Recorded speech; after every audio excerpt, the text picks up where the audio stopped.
Hello दोस्तों, आप सुन रहे हैं कथा कुंज एफएम और मैं हूं आपकी दोस्त शीबा रिजवी। आज कहानियों के खजाने से लेकर आई हूं हमारे ग्रुप की सदस्या प्रीति सक्सेना जी की लिखी हुई प्यारी सी रचना विश्वासघात।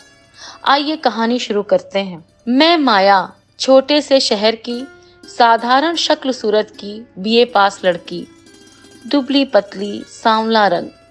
ऐसा कुछ भी असाधारण सा नहीं था मुझ में जो कुछ अलग सा हो। पढ़ाई में खास दिलचस्पी नहीं थी, किसी तरह बीए कर ही लिया। पिता अकाउंटेंट की नौकरी पर थे, 2 बहन एक भाई भी थे। बड़ी बहन ब्याह चुकी थी, भाई का ब्याह हो चुका था। वो भाभी बच्चों के साथ दूसरे शहर में नौकरी करते थे। अब पिताजी को मेरी शादी की चिंता शुरू हुई। रिश्तेदारों को बोल दिया गया लड़का देखने के लिए, पर कहीं मेरा रंग रूप आड़े आ जाता, कहीं पढ़ाई और कहीं कहीं जरूरत से ज्यादा दहेज की मांग।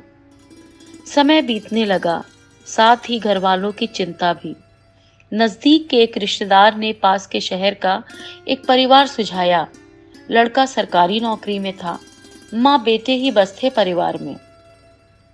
पिताजी भाई लड़का देखने गए, लौट कर आए तो संतुष्ट थे।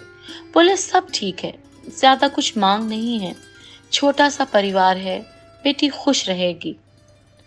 माँ बहन सब खुश हो गए और मैं भी उस अजनबी के ख्यालों में खोने लगी।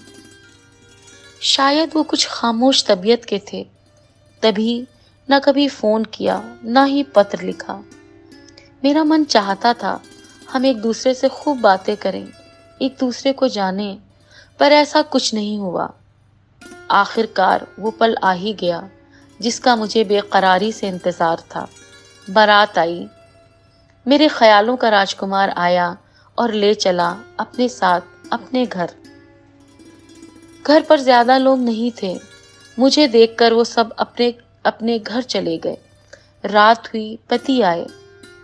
ना बात की, ना हाल पूछा, बस पति धर्म निभा कर चले गए। मैं सोचती रह गई, ये कैसी शादी है, कैसा ये रिश्ता है। फिर पिताजी माँ का निरी चेहरा सामने आया और मैं सब भूलने लगी। जल्दी ही एक बेटे की माँ बन गई मैं, पर पति का व्यवहार पूर्ववत ही रहा। मेरे परिवार से संबंध उनके सामान्य थे, पर मुझसे जरूरत भर का रिश्ता था। एक दिन आए और ढेर सारे कागजों पर मेरे दस्तखत करवाए। पूछने की तो मेरी हिम्मत ही नहीं थी, ना ही हक। उसके बाद मुझसे कोई वास्ता ही न रहा उनका। सास का व्यवहार वैसे ही रूखा था। मुझे अनजानी सी बेचैनी रहने लगी। समझ नहीं पाती थी आखिर ये लोग क्या चाहते हैं मुझसे। आखिरकार एक दिन मेरे सभी प्रश्नों का उत्तर मुझे मिल ही गया। पति और सास मेरे कमरे में आए। एक मिठाई का टुकड़ा मुझे खाने को दिया। जैसे ही मैंने मिठाई अपने मुंह में डाली, मुझे ऐसा लगा जैसे तेज चाकू मेरी आंतों को काटता चला जा रहा है। मैं चीख भी ना सकी, मेरे प्राण वहीं निकल गए। आज मेरे पति की उनकी प्रेमिका के साथ शादी है।